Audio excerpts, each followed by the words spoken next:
विद्यार्थियों नमस्ते। विगत अंक में हमने एमए पूर्वार्ध के चतुर्थ पेपर के अंतर्गत प्रक्रिया भाग प्रारंभ किया था।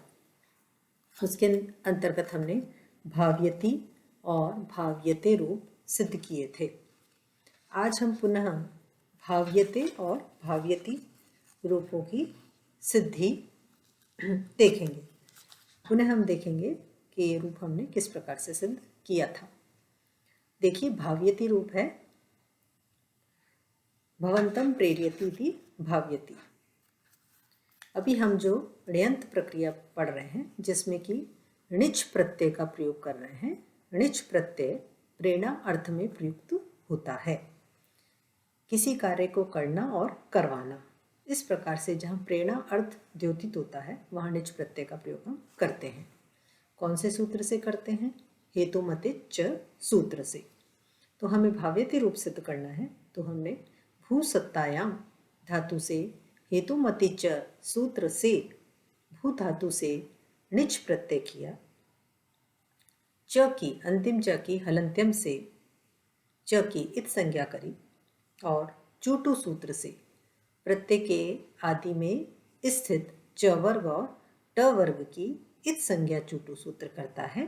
तो हमने ण जो है ट ठ ड ढ ण ट वर्ग का अंतिम वर्ण है, हमने इस ण की इत संज्ञा कर दी भू धन ई। अब अचो यणिति सूत्र से णित परे होने के कारण भू में जो ऊ है उस ऊ को हमने यत या णित परे होने पर अजंत अंक को वृद्धि कार्य करना है। इसलिए ण की इत संज्ञा हुई है, णित परे है। भ का जो ऊ है वो अच अंत में है उसके, इसलिए णित परे होने पर अजंत अंग को वृद्धि आदेश सूत्रानुसार हो जाएगा। अचो यणिति सूत्र के अनुसार ऊ को वृद्धि होगी औ भौ धन ई। अब जब भौ धन ई हमारा रूप निष्पन्न हुआ तो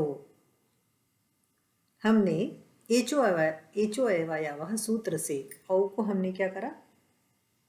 औ को आव आदेश किया हमने और हमारा रूप बना भाव धन ई, भावी।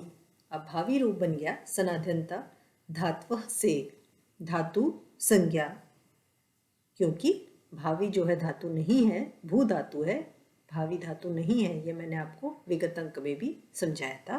तो हमें पहले भावी को रूप चलाने से पहले इसकी धातु संज्ञा करनी पड़ेगी। तो सनाध्यंता धात्व सूत्र कहता है सनादि प्रत्यय जिसके अंत में है उसकी धातु संज्ञा कर दी जाए। तो भू धातु के अंत में णिच प्रत्यय है, इसलिए भावी जो है धातु बन गई। अब इससे हम भावी से वर्तमाने लट से लट प्रत्यय करेंगे। तिप्तस छी से हम जो लट है लकार है उसको लकार के स्थान पर तिप प्रत्यय करेंगे। प की हलंत्यम से इत संज्ञा करेंगे। कर्तरी शब्द से शब्द का आगम होगा भावी शप और ती। सार्धातु का आर्धातु कयो से इगंत अंग को गुण यानी भावी का जो ई है इसको गुण ए हो जाएगा। एचो अवयव से ए के स्थान पर अय आदेश हो जाएगा। भाव अय और ती मिला देंगे तो भाव्यति रूप निष्पन्न हो जाएगा। अब णिचश्च सूत्र जो है, णिचश्च सूत्र है, यह सूत्र कहता है क्रिया का फल यदि कर्ता को प्राप्त हो तो णिजंत धातु से आत्मनेपद हो। जब हमें भाव्यते रूप बनाना है, आत्मनेपदी रूप बनाना है, तो हम भू धातु से प्रक्रिया वही रखेंगे। भू धातु से हम णिच प्रत्यय करेंगे, सारी प्रक्रिया वही रहकर हमारा रूप बन जाएगा भावी। प्रक्रिया यहाँ तक यही रहेगी, भावी रूप बना लेंगे। उसके पश्चात जब हम णिचश्च सूत्र से णिजन धातु से परे आत्मनेपद प्रत्यय का प्रयोग करेंगे और तिप्तझी से यहाँ पर त का प्रयोग करेंगे। आत्मनेपद संज्ञक प्रत्यय त का प्रयोग करेंगे। तंगानव आत्मनेपदम से प्रथम पुरुष एक वचन की विवक्षा में त प्रत्यय का प्रयोग करेंगे।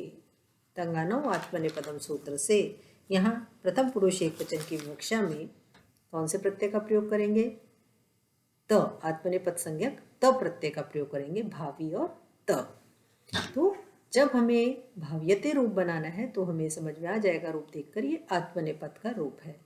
प्रक्रिया वही रहेगी, हमने भावी तक रूप बना दिया, प्रक्रिया वही रहेगी। भाव्यति बनाएंगे तो भी भावी तक वही प्रक्रिया रखनी है, भाव्यते बनाएंगे तो भी भावी तक यही प्रक्रिया रखनी है। भावी तक जब हमारा रूप बन जाएगा तो हम इसकी क्या करेंगे? रूप बनाने के लिए भाव्यते पहले धातु संज्ञा करेंगे, सनाध्यंता धातु से धातु संज्ञा भावी। ये जब धातु संज्ञा बन गई तब निचश्च सूत्र से यहाँ पर हम आत्मनेपद का प्रयोग करेंगे। निचश्च सूत्र से निचन धातु से परे आत्मनेपद का प्रयोग करेंगे। और तंगानो आत्मनेपदम से प्रथम पुरुष एकवचन की विवक्षा में यहाँ पर तिप्तश्ची इस सूत्रानुसार प्रथम पुरुष एकवचन की विवक्षा में कौन सा प्रत्यय होगा? त। भाव्यति में हमने तिप्तश्ची से प्रश्न पद की विवक्षा में प्रत्यय किया था तिप। यहाँ हम कह रहे हैं तंगानो आत्मनेपद से आत्मनेपद संज्ञा जब हमने कर दी तो यहाँ पर हम तिप्तश्ची से प्रथम पुरुष एकवचन की विवक्षा में तिप प्रत्यय न करके कौन सा प्रत्यय करेंगे? त। भावी और त।